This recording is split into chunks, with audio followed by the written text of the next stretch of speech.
The debtor's hands wouldn't stop shaking. And Park Sung-ho knelt on Italian marble, his $1,000 suit now worthless fabric clinging to sweat-drenched skin. The private VIP room at Moonfall House smelled of aged whiskey and terror, his terror specifically, bleeding into the climate-controlled air like perfume. And Moonfall House was a front as much as it was a destination, an elite restaurant for the city's rich and a sealed ecosystem of private rooms where Min Jae's real business breathed. In the main dining hall, violins and soft laughter.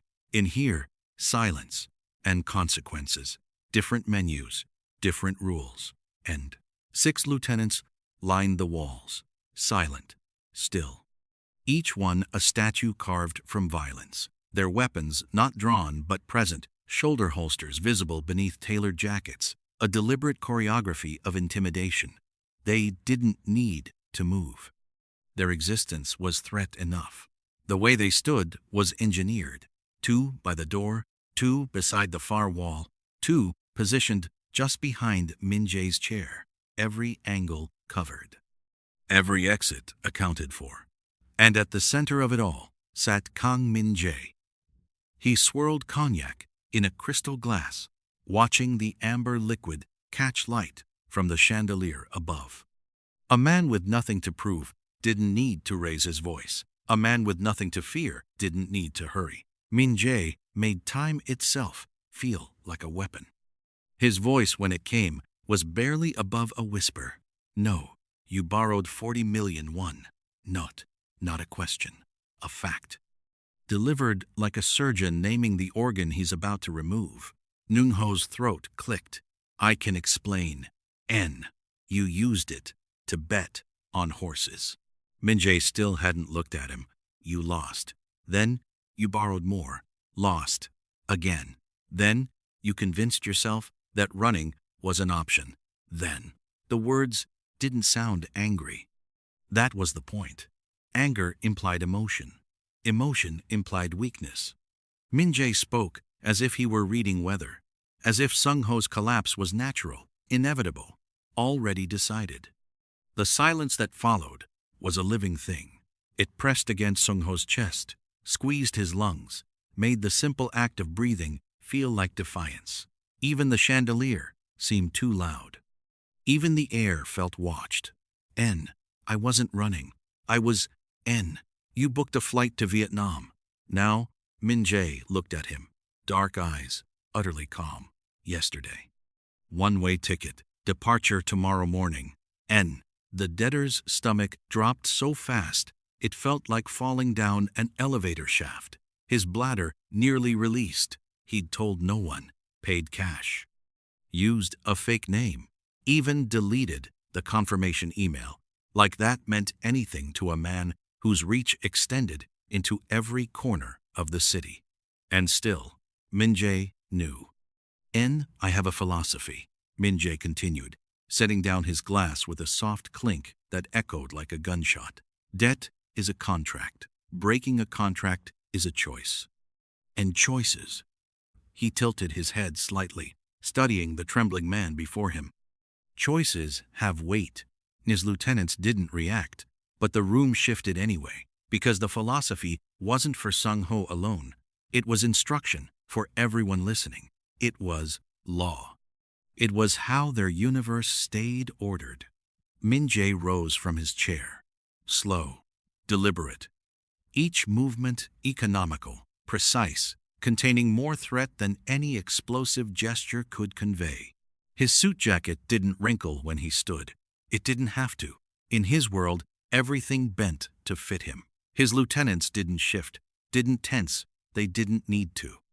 They were extensions of his will, and his will was absolute. Min Jae stopped 3 feet from the kneeling man, close enough that Sung-ho could smell his cologne, sandalwood, and something darker, something that smelled like endings. Close enough that Sung-ho could see the faint scar along Min Jae's knuckle, an old injury, a quiet testimony that the man in front of him didn't outsource every act of violence. You have 3 days. Sung-ho's head snapped up. Hope flickered in his bloodshot eyes, desperate pathetic hope. I'll get it. I swear.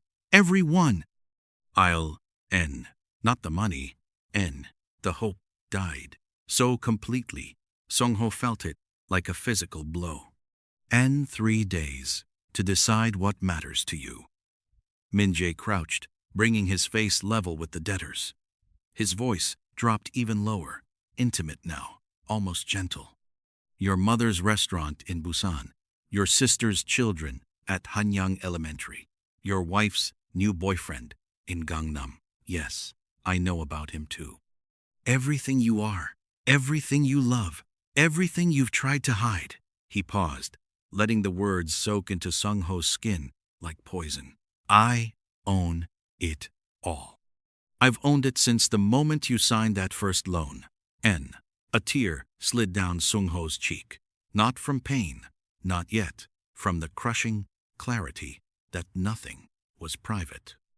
That every person he loved was now collateral, and the man saying it didn't even sound proud, just accurate. Note, 3 days to make arrangements.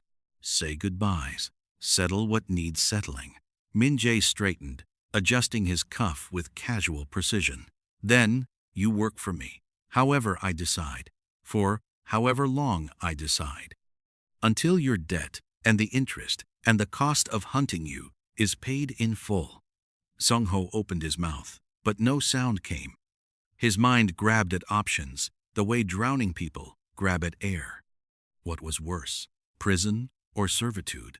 What was survivable, shame or terror? He could feel his heart slam into his ribs like it wanted out. Min-jae turned back toward his chair. N or run again. N. The words hung there, an invitation and a death sentence wrapped in 5 syllables. The kind of invitation only monsters offer because they know you won't pick it, and if you do, they'll enjoy what follows. Behind Sung-ho, the VIP room's heavy oak door began to open. Min-jae's hand froze halfway to his cognac. Because in this room, no one entered without permission. No one. Every lieutenant's hand moved toward steel. It happened in the same breath, like choreography practiced in secret. Fingers close to holsters, shoulders angling, eyes sharpening. A quiet shift from presence to action. Min-jae's jaw tightened, a microscopic shift that his men recognized as the prelude to violence. In 7 years of running Moonfall House's private operations, no one had ever breached a closed session. The oak doors were sacred. They meant do not disturb in the most literal, lethal sense. Only one thing ever overrode that rule: a manager's protocol, because the staff didn't need to know what the men inside were doing, only what the building needed to look like from the outside. Water service, linen changes, a harmless excuse to keep the restaurant's VIP experience consistent. A cover story that protected everyone and implicated no one. And yet. And she walked in like the room belonged to her. The woman carried a silver tray with 3 crystal glasses of water, condensation beating down the sides. Her uniform was standard: moonfall black vest, white shirt, subtle elegance, but nothing else about her was standard. The tray didn't shake. Her wrists didn't wobble. Her footsteps didn't hesitate at the threshold, like she was deciding whether the floor was safe. A matte black eye patch covered her left eye. Not medical, not apologetic. Worn like armor, like a declaration: I survived something you can't imagine, and I'm still standing.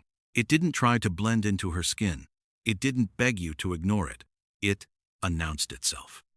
No her single visible eye swept the room with professional detachment. The kneeling debtor, the armed men, the crime lord in his $1,000 chair.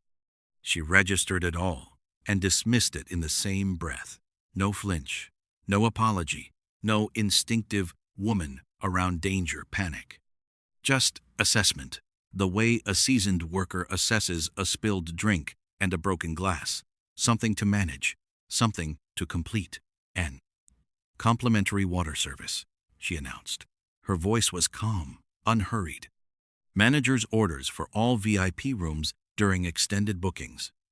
That was the public script, what staff were trained to say when the VIP rooms were being used for private negotiations. No one was meant to do. Name. The words were almost boring, and in this room, boring was a kind of provocation.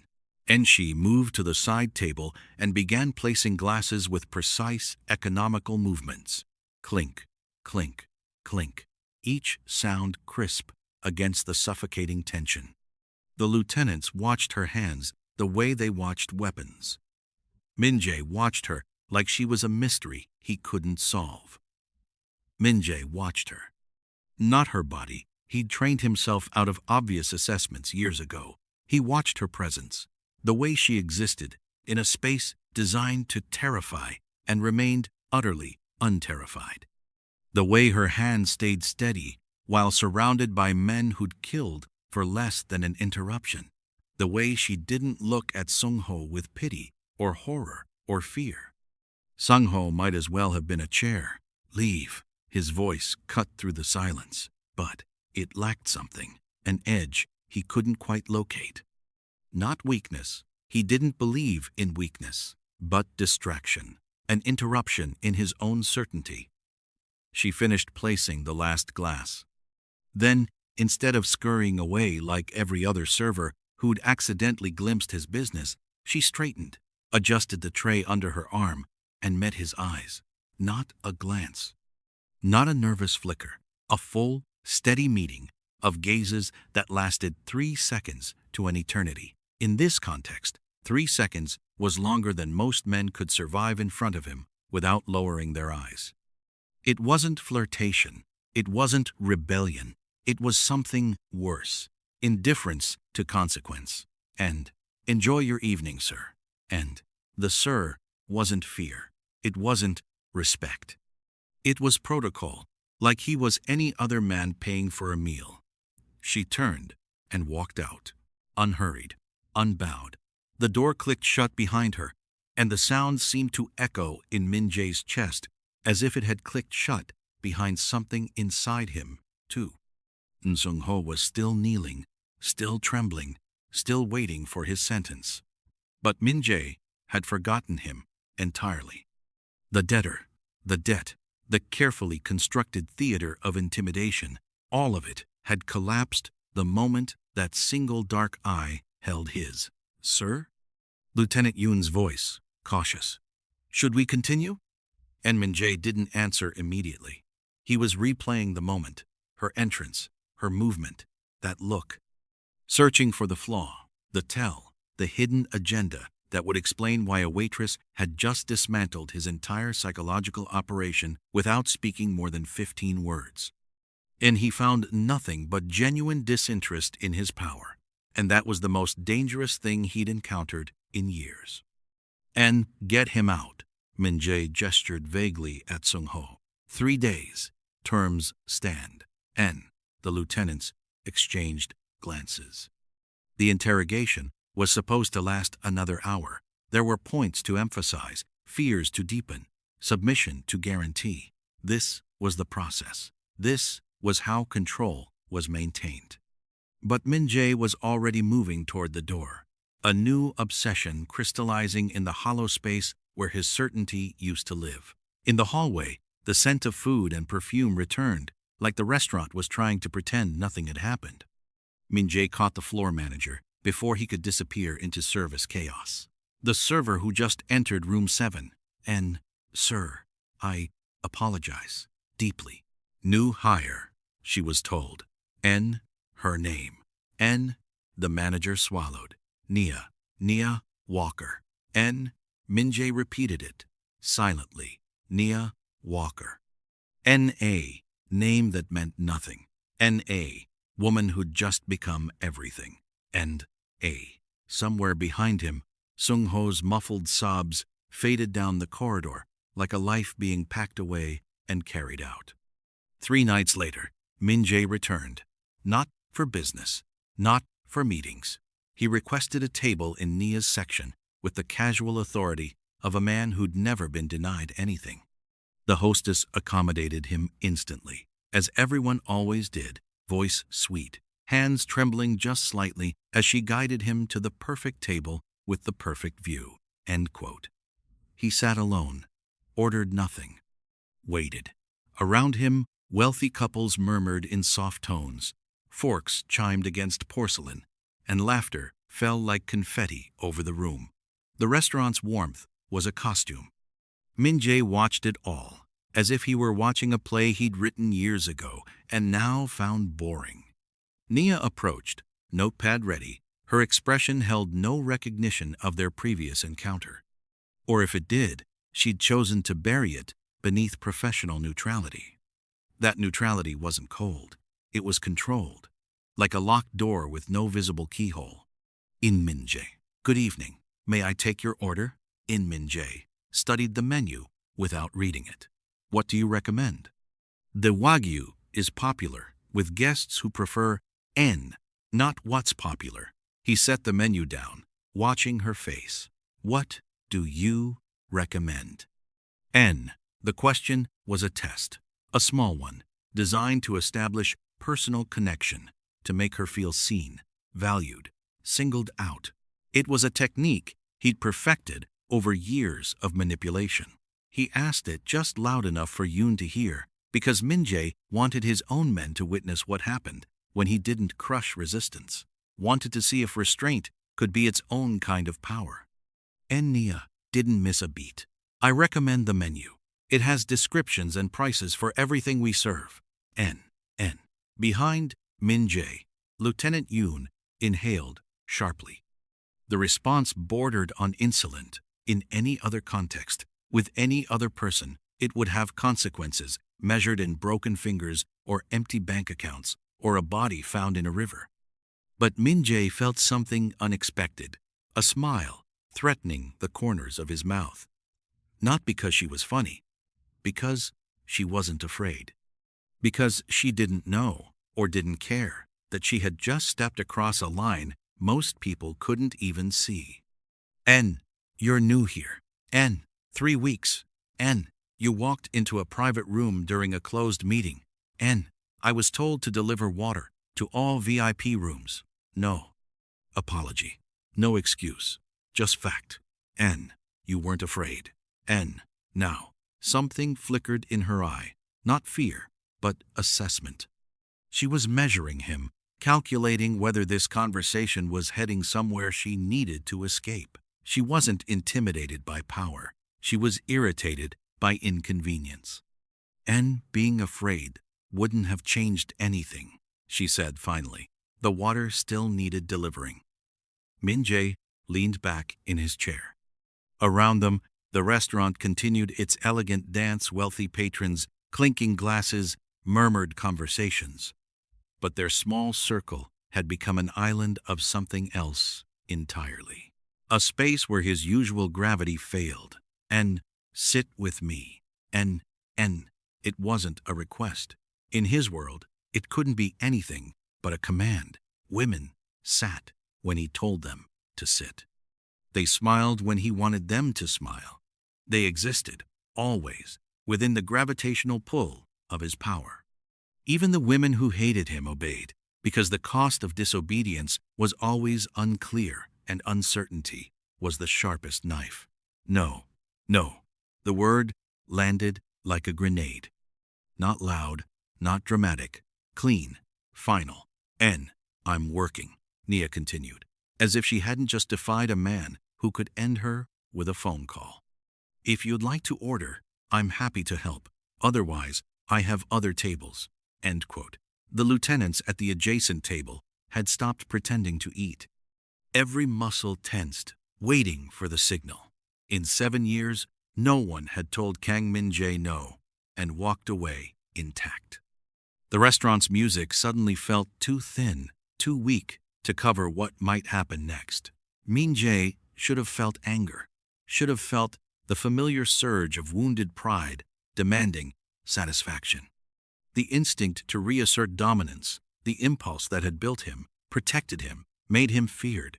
Instead, he felt fascinated. "En the Wagyu," he said quietly. "Medium rare." Nia wrote it down, without triumph, without acknowledgement of her small victory. Anything to drink? Turan. N. Water. N. Still or sparkling? N. Surprise me.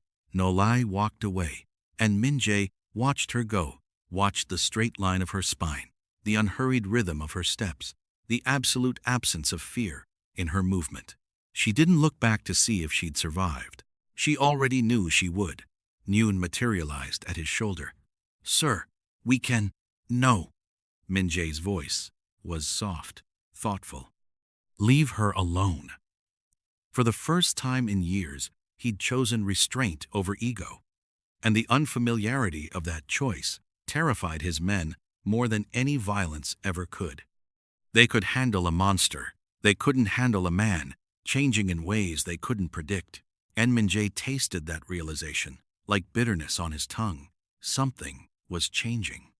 He didn't know whether it was salvation or collapse, but he knew it began with one word: no. And the tip was obscene. N 500,001 for a single meal, more than Nia made in a week. Minjae placed it deliberately, not casually, not accidentally. This wasn't generosity. It was an experiment. A lever he'd pulled 1,000 times to see what moved.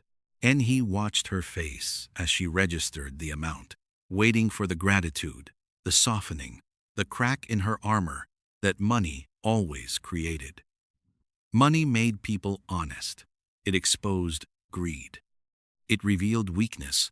It turned boundaries into negotiations. That was the world Minjae lived in. That was the world he'd mastered. Nia counted it. Then she counted it again. Not greedy precise, like she was confirming a measurement before rejecting it. There's been a mistake. She held the bills toward him. This is too much. N. It's not a mistake. N. Then it's a misunderstanding. Her voice remained steady, professional, infuriatingly calm. I provided standard service. This isn't standard compensation. N. Minjae didn't take the money back. He let it sit there like bait. Consider it appreciation for exceptional service. N. The service wasn't exceptional. It was adequate. End. 2. She placed the bills on the table between them. I can only accept adequate compensation. Around them. The restaurant's late-night crowd had thinned. A few stragglers lingered over dessert, oblivious to the small war being waged at table 12. The staff moved quietly, polishing glassware, folding napkins, resetting tables for tomorrow. Ordinary work around extraordinary tension. N. You're refusing money. N. I'm refusing confusion. Nia met his eye directly. Heavy tips come from two motives. Either you're showing off, or you're expecting something. I don't perform for displays, and I'm not for sale. N. The words hung in the air, precise as scalpels. They didn't tremble. They didn't soften at the edges. She didn't try to make them kinder. Minjae had built an empire on understanding human weakness, on finding the pressure points that made people bend. Money was the simplest lever. Almost everyone had a price, and those who didn't were usually lying about their poverty of imagination. Nia wasn't performing independence. She wasn't negotiating for a higher price. She genuinely, completely didn't want what he was offering, and that didn't make her saintly. It made her dangerous to him, because it meant his strongest weapon couldn't touch her. What if I want nothing in return? And nobody wants nothing. She pulled out her order pad, already moving on. Can I clear your table, or would you like the check? And he wanted to argue. Wanted to explain that generosity existed, that kindness without motive was possible, that not everything was a transaction. But even as the defenses formed in his mind, he recognized their hollowness. When had he ever given without calculating return? When had his kindness not been strategy? He realized he didn't know how to be generous the way ordinary people were generous. He didn't know how to give without turning it into ownership. Nia. The check. Nia nodded and walked away, not triumphant, not smug. Just done finished with the conversation, like it was any other exchange, like he was any other customer, and like he wasn't a storm at all, and just weather.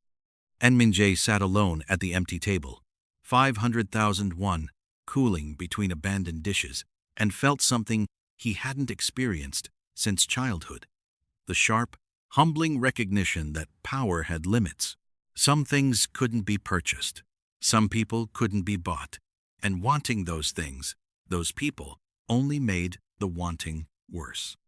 When Nia returned with the check, she didn't touch the pile of money again. She let it sit there, like it was someone else's problem, like it didn't tempt her, like it didn't scare her. "Your total," she said, placing the bill down neatly, service included, and Min-jae looked up at her. "If I leave it, will you keep it?" And Nia didn't blink. "If you leave it, I will report it to the manager and have it documented. If the manager insists I keep it, I will quit." And Nia, it wasn't a threat.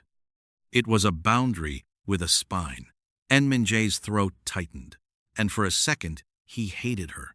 For it hated the way she made him feel small, not because she tried, but because she refused to play his game. Then the hatred melted into something else, respect, sharp and reluctant, like biting down on truth. He picked up the money, slowly, like he was letting go of the easiest path, like he was accepting that the usual tools wouldn't work. "And 15%, he said quietly, pulling out a smaller amount and placing it on the table instead. Adequate compensation. Nia looked at it, then at him. For the first time, something almost like approval flickered across her face. Not warmth, not softness, but recognition that he had listened. "And good night," she said. And Min-jae realized the truly obscene thing wasn't the money. It was how much he wanted that tiny flicker again. The dossier was 40 pages long. Min-jae read it in his private office at 3 a.m. Whiskey untouched beside him, city lights glittering through floor-to-ceiling windows. His investigator was the best in Seoul ex-intelligence. No moral complications, and the file reflected that thoroughness. It was organized like a military briefing. Dates, locations, contact networks, financial logs, patterns, a map of a person flattened into paper. Nia Walker. 24 years old, mixed heritage Korean mother, American father, raised between two worlds that never quite accepted her fully. Currently enrolled in graduate studies at Yonsei University. International relations, top of her class. She worked 3 jobs, Moonfall House, a translation service, and weekend tutoring for wealthy families who wanted their children fluent in English.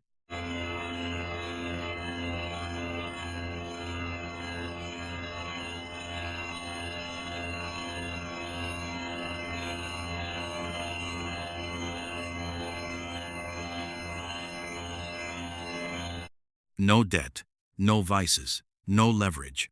That line bothered him more than it should have. No leverage meant no control. It meant she moved through the world without hooks in her skin. It meant even if he wanted to help her, he couldn't do it the easy way, couldn't fix her with money and then call it love. Then the eye patch.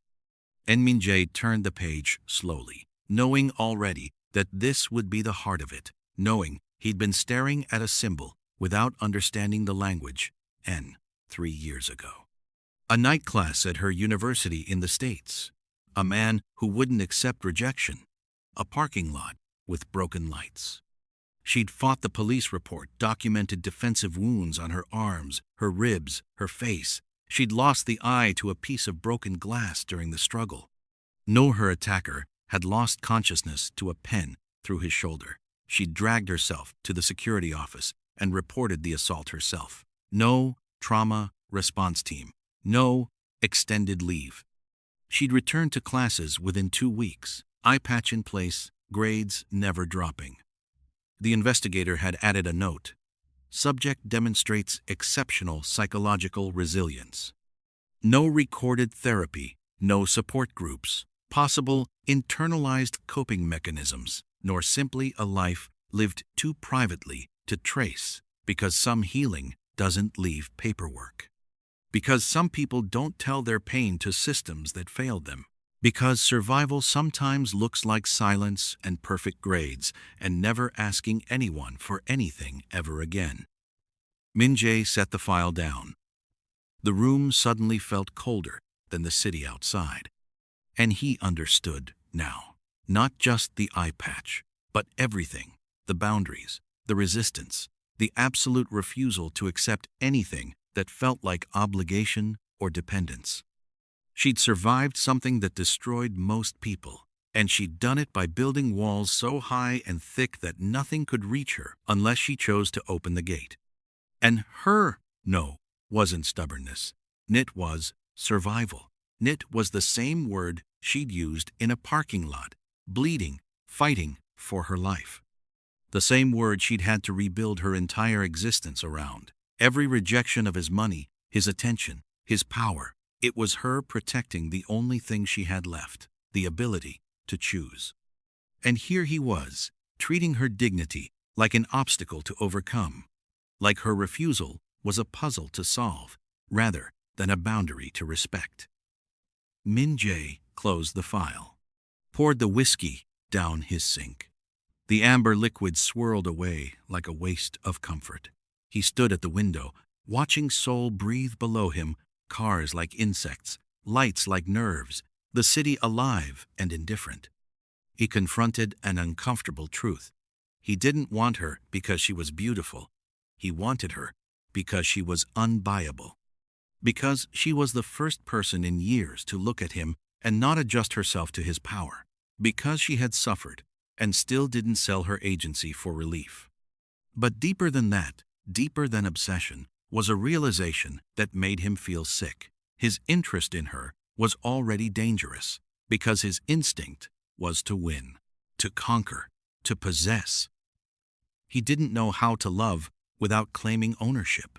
He couldn't pursue her the way he pursued everything else, with pressure, with leverage, with the relentless application of force until resistance crumbled. The tools that had built his empire were useless here, worse than useless. They would only prove he was exactly what she'd already decided he was. So, what did that leave? And nothing he knew how to do. And that was the first honest fear he'd felt in years. Not fear of enemies, not fear of death, but fear of being a man with no strategy. A man who had to be human in front of someone who didn't care about his legend. Min-jae exhaled slowly, watching fog bloom faintly against the glass. For the first time, he wondered if his power was a cage too, and whether she had just shown him the door. The flowers arrived on a Tuesday. 3 dozen white roses, elegant, expensive, accompanied by a card with no signature. Nia looked at them for exactly 4 seconds, then asked the delivery driver to return them. He stammered about policies and prepaid orders. She handed him a tip for his trouble and closed the door, and Min-jae heard about it before the driver's van had even left her street. He told himself the roses weren't a mistake. He told himself they were harmless. He told himself he was being thoughtful. But the truth was uglier. He was testing the door again to see if it would open. The scholarship offer came the following week. Anonymous donor, full tuition coverage. A representative from the university's financial office called, confused but pleased, asking only for her acceptance. Nia declined. The representative asked if she understood what she was refusing. She said yes. She understood perfectly. Min-jae's second-in-command tried to compliment the move like it was clever. If she accepts, she'll feel gratitude. If she rejects, she'll still know you can change her life. Min-jae didn't answer, because hearing it said out loud made it sound exactly like what it was, a trap. The job offer came next, a consulting position at a firm connected to nothing obvious, paying 3 times her current combined income for half the hours. Flexible schedule, remote options, N, N, N, N. Everything designed to be irresistible. Nia didn't even interview. She didn't request more information. She didn't ask who was behind it. She simply ignored it, like the offer was an advertisement in a mailbox. At Moonfall House, she maintained her professional distance with the precision of a surgeon. She served Min-jae when he appeared, took his orders, delivered his food, processed his reasonable tips without comment. She never lingered, never engaged, never gave him an opening that could be exploited. Min-jae kept coming anyway, at first pretending it was coincidence, then abandoning the lie. He started ordering different dishes, not because he wanted the food, but because it forced interaction. One question, one answer, one brief moment where she had to look at him. And with each rejection, Min-jae's fascination deepened into something more painful. He'd never worked for anyone's attention. People came to him, subordinates seeking favor, women seeking excitement, business partners seeking alliance. He existed at the center of a universe that bent toward his gravity. He had built that gravity deliberately, brick by brick. Fear, money, reputation, violence. But Nia orbited nothing but herself. She didn't hate him. That would have been easier. Hate still meant he mattered. She treated him like weather present, sometimes unpleasant, never defining. His lieutenants noticed the change. Whispered conversations stopped when he entered rooms. Yoon finally gathered enough courage to speak directly. "Sir, with respect, this woman is becoming a liability. Your focus is compromised. There are concerns among the men. And let them be concerned. And your father has noticed. And that landed differently." Min-jae's father retired but never gone, monitoring from the shadows, waiting for weakness to justify interference. A man who had raised Min-jae like a weapon and now watched for rust. "What has he said?" He laughed. Yoon's expression was carefully neutral. He said, "You were chasing a fantasy, and fantasies make men stupid." The words burned because they were true. Opportune. And Min-jae was becoming stupid. Returning to a restaurant for glimpses of a woman who didn't want him. Manufacturing reasons to cross her path. Thinking about her during meetings, during negotiations, during the dark hours when sleep wouldn't come. He tried discipline. He tried not going for a week. He lasted 3 days. He tried sending his men without him, just to see if she reacted differently. She didn't. He tried showing up with a different face, no bodyguards, casual clothes, a softer posture. She still didn't give him more than professional courtesy. No one. He was addicted to someone who treated him like a normal man. And that was the cruelest irony of all. He'd spent his entire adult life becoming someone extraordinary, feared, respected, powerful, and now he would trade it all to be ordinary in her eyes. The more he tried to be impressive, the less she cared. The more he tried to be generous, the more she pulled away. The more he tried to win, the more he confirmed her suspicion that he didn't know the difference between love and control. One night, as she cleared plates, Min-jae watched her eye patch catch a slice of chandelier light. He realized she wore it the way soldiers wore scars, not to invite questions, but to remind the world she had already survived the worst it could offer. And he, Kang Min-jae, who prided himself on being the worst the world could offer, was suddenly the one trembling inside. Not visibly, not in his hands, in something deeper, in the place he'd buried softness so long ago it had become myth.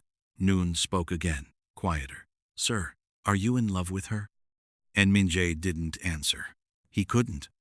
Because love implied purity, and he wasn't pure. But obsession didn't fit either. Because obsession was selfish, and the thing growing in him hurt too much to be only selfish.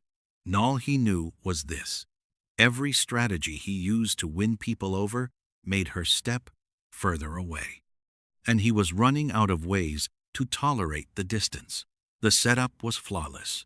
Min-jae positioned a man near Nia's evening route home, a controlled threat, someone who would approach aggressively but stop short of real danger. Min-jae would arrive at the precise moment of maximum fear, disable the attacker with impressive but measured force, and become what every romantic fantasy required: the hero who materialized when darkness pressed close. It was manipulative. It was desperate. It was the strategy of a man running out of options. He told himself it wasn't cruelty, because no real harm would occur. He told himself it would prove something, that he could protect her, that he could be useful, that he could matter. But beneath the justification was the truth he couldn't say out loud. He couldn't stand being unnecessary. Naya watched from across the street as Naya walked toward the manufactured danger. The staged attacker stepped from the shadows, reaching for her arm with practiced menace. The alley was dim, but not dark enough to hide cameras. Min-jae had planned everything: timing, angles, escape routes, plausible deniability. What happened next took less than 4 seconds. Nia pivoted. Her elbow connected with the man's solar plexus. Before he could fold, her knee found his inner thigh, a nerve point that dropped him faster than any blow to the head. She had her phone out before he hit the ground, camera activated, flashlight blinding him. N, stay down. I'm recording your face. Police are being called now. N, her voice was ice and steel and absolute control. N, the attacker, Min-jae's man, trained for exactly this scenario, hadn't anticipated this response. He scrambled backward, hands raised, abandoning the script entirely. N, wait, I wasn't. N, you weren't what?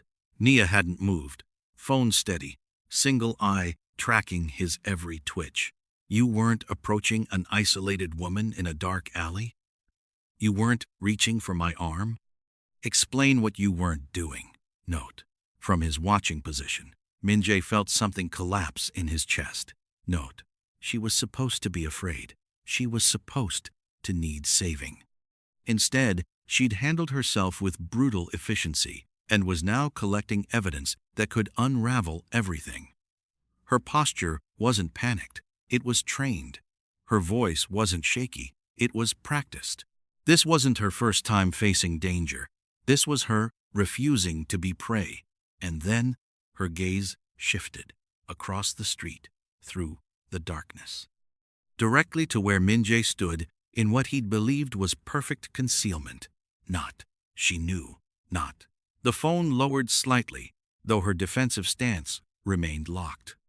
She studied him for a long moment, not afraid, not surprised, disappointed, and twint. That was worse than anger. Anger could be negotiated. Disappointment meant she had expected more from him, and he had failed. N, let him go, she said quietly. The attacker scrambled to his feet and fled, grateful for the escape. Nia pocketed her phone and crossed toward Min-jae with measured steps. N, you staged this. N, it wasn't a question. Min-jae searched for words and found only emptiness. Yes, her face didn't change much, but her eye sharpened like a blade. Why? Why? Why? Why? Why? Why? Why? Why? Why? Why? Why? Why? Why? Why? Why? N. The question demanded honesty he wasn't prepared to give, but her eye held his, and somehow the truth emerged anyway. Because you don't need me. You don't need anyone, and I don't know how to matter to someone who doesn't need what I can provide. N. The silence that followed was surgical. It cut through pretense, through strategy, through everything he'd built to avoid exactly this kind of exposure. Min-jae felt suddenly naked, not physically, but emotionally, stripped of his usual armor, intimidation, money, control. N. So you manufactured danger, Nia said slowly, to create artificial dependence. Because you can't tolerate being unnecessary. N. Yes, N. That's the most honest thing you've ever said to me. Nodded, not trusting his voice. Nia exhaled. Something shifted in her expression, not warmth, but acknowledgement, recognition. She wasn't surprised he did it. She was surprised he admitted it. N, you don't know how to do this, she said. Not a question. N, no. His throat was tight. I don't. She looked at him for another long moment. Then she turned and walked away. No anger, no confrontation, just departure. Don't follow me, she said without turning back. And don't manufacture another moment where I'm supposed to owe you. Stay away from my life until you learn the difference. Min-jae stood frozen, watching her disappear into the flow of pedestrians. People passed between them like water, unaware they were walking through the ruins of a plan. But she didn't scream. She didn't call the police on him. She didn't threaten exposure. She'd named his pattern, exposed his manipulation, and left him standing in the knowledge of his own inadequacy. It was the closest thing to hope he'd felt in months. Because hope didn't come from her forgiving him. Hope came from the fact that she had seen him clearly and still bothered to speak. That night, Min-jae returned to his penthouse and sat in silence, hands clasped so tightly his knuckles whitened. He realized a brutal truth. He had treated love like conquest. And Nia had just proved she would rather walk alone than be conquered. The question wasn't whether he could win her. The question was whether he could become someone who didn't need to win at all. The email arrived on a Thursday morning. End student status review. Walker, Nia. Compliance concern. Flagged. And the header carried Yonsei's seal and the sterile language of the international office, the kind that didn't care about nuance, only hours logged and rules obeyed. It was written like a machine had generated it, polite, cold, absolute. And a complaint had been filed anonymous, untraceable, alleging that Nia's work hours exceeded her visa allowances. The accusations were technical but serious: potential deportation, automatic degree termination, blacklisting from future visa applications. Someone wanted her gone. It happened in the third week of his self-imposed absence, like punishment for the one time he tried to do what she wanted and keep his distance. Min-jae had stayed away from her life like she demanded, and the world had reached for her throat anyway. And Min-jae learned about it through channels he'd cultivated at immigration, contacts who owed him favors deep enough to share confidential proceedings. When he read the details, his first instinct was familiar: find the source, apply pressure, eliminate the threat. In his world, problems didn't get solved, they got removed. But then he stopped. This wasn't a business rival. This wasn't a debt gone bad. This was Nia's life, and she didn't even know it was in danger. He imagined her walking into work that night, unaware she might be one bureaucratic decision away from losing everything. He imagined her calm face cracking for the first time. And for 3 weeks, he stayed away from Moonfall House, away from her route home, away from every trace of her existence. He told himself he was respecting her wishes, that the staged attack had been his final manipulation, that he was learning to let go. He tried to prove, if only to himself, that he could endure wanting without acting. But the visa situation haunted him. It crawled under his skin and lived there. He couldn't sleep without seeing her eye patch in the glow of his office lights. Couldn't close his eyes without hearing her voice. Don't manufacture another moment where I'm supposed to owe you. And finally, he acted. Not openly, never openly. Calls made through intermediaries. Pressure applied through systems she would never see. The complaint was withdrawn. The review was dismissed. Her status returned to secure. He did it the way he did everything. Quietly, efficiently, leaving no fingerprints where the public could find them. It cost him 3 significant favors and one promise he'd later regret. A promise that tethered him again to the very world he claimed he was trying to outgrow. A week later, he found himself outside Moonfall House again, not to dine, just to see her, just to know she was safe, because of something he'd done, the first unselfish act he could remember in years. He told himself it was unselfish. He didn't admit the other truth. He needed to witness the proof that his interference had worked. Nia was closing her section when she looked up and saw him through the window. Nia. Their eyes met. Not to invite him back in, only to keep the confrontation away from her coworkers, and to make sure whatever he'd come to do, he did it in front of witnesses and streetlights. And Min-jae had prepared nothing, no strategy, no manipulation, no angle. He was tired, in a way he couldn't name, stripped down to something simpler than he'd been in decades. The visa complaint, Nia said quietly. That was you. His heart stopped. You knew? I found out yesterday. The immigration officer mentioned influential intervention. There aren't many people who'd bother. She paused. I didn't ask you for help, and you didn't have to. And that's the problem, her voice tightened. I needed to handle this myself. Do you understand? I needed to face it, manage it, own the outcome, whatever it was. And you took that from me. You could have been deported. That was my risk to take. Min-jae felt the ground shifting beneath him. He'd thought he was helping, thought that, for once, his power could serve something good. But looking at her face, the betrayal, the exhaustion, the trapped fury, he understood that he'd done exactly what he always did. He'd taken control, made himself necessary, removed her agency and called it love. I made calls, he admitted. The complaint is gone. Your status is secure. I can't undo that. No, her voice cracked slightly. You can't. Nia, get out of my life. The words came hard and final.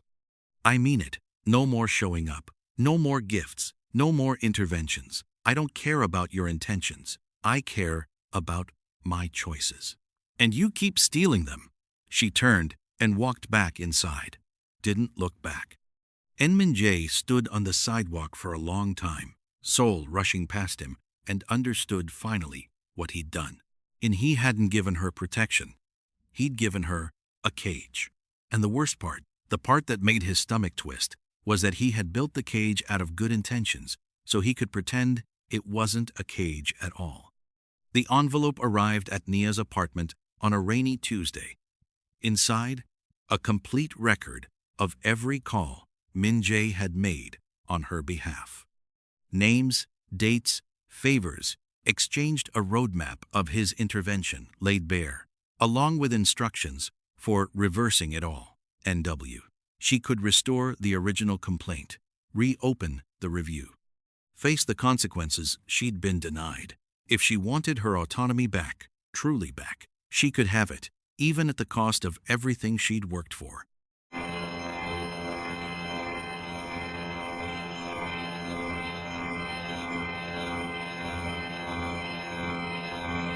MJ, Nia, sat with the envelope for 3 days. She didn't sleep much those nights. Rain tapped the window like impatient fingers. The city outside her studio apartment kept moving, indifferent, while her world balanced on paper. She could destroy him with this. The names, the favors, some of these people held positions of public trust. Exposure would be devastating. This wasn't just an apology. It was a weapon handed willingly to someone he'd wronged. But it was also proof. Proof that he understood what he had done. Proof that he was willing to pay for it, not with money, but with vulnerability, something far more expensive in his world. On the 3rd day, she made a call. I want to meet. Neutral ground. Public. Time. They chose a cafe in Hongdae, loud, crowded, far removed from Moonfall House's shadows. Min-jae arrived first, wearing clothes she'd never seen. Simple jeans, a plain gray sweater, no watch, no displays. He didn't look like a crime lord. He looked like a man trying to blend into ordinary life and failing only because his posture still carried command. Nea. When Nea sat across from him, neither spoke immediately. The cafe smelled like espresso and sugar and wet coats. Students laughed too loudly near the counter. A barista argued with a customer about oat milk. Normal life screamed around them, and Minjae sat in the middle of it like a foreigner learning a new language. "I read the files," she said finally. "All of them. N. I know. N. You could have destroyed me with what you know about me. You didn't. N. I could never. N. I'm not finished." Her voice was steady. "You handed me the power to destroy you instead. Why?" And Minjae looked at her, really looked. Without strategy, without calculation, without any of the masks he'd worn for so long. His eyes were tired, not sleepy tired, soul tired. "And because you taught me something." His voice was quieter than she'd ever heard it. "Control isn't love. Taking care of someone against their will isn't protection, it's possession. I've spent my whole life making people need me because I didn't know how to make them want me. And when I met someone who didn't need anything I could offer," he exhaled slowly, "I couldn't accept it. Couldn't imagine that being wanted for myself, not my power, not my money, just me, was even possible." Nia listened, without interrupting. She didn't soften. She didn't rescue him from his confession with comfort. She let him sit in the truth like a punishment and a chance at the same time. "And I talked to my father yesterday," Minjae continued. "Told him I'm stepping back, not out. I can't leave completely, not yet. But the operations, the leverage, the control over people's lives." He shook his head. "I'm transferring responsibility, shifting resources toward legitimate business. And that's dangerous. And yes, and your people won't understand. And some won't. Some will. I'll survive either way." He met her eye. "But I needed to tell you. Not because I expect anything I don't. I just needed you to know that meeting you changed something. You made me want to be someone worth choosing." Nia was silent for a long moment. Then she reached across the table and placed her hand over his brief, deliberate, but present. "It wasn't romance. It was acknowledgement. I hear you, and I'm not forgiving you," she said quietly. "Not yet. Maybe not ever. You took things from me that can't be returned. And I know. And but I'm not using those documents either, because punishment isn't what I need. And revenge isn't who I want to be." Ninja nodded, not trusting his voice. "Nin, if we do this," Nia continued, "whatever this turns out to be, we do it slowly. We do it honestly. And the moment you make a decision about my life, without my consent, it's over.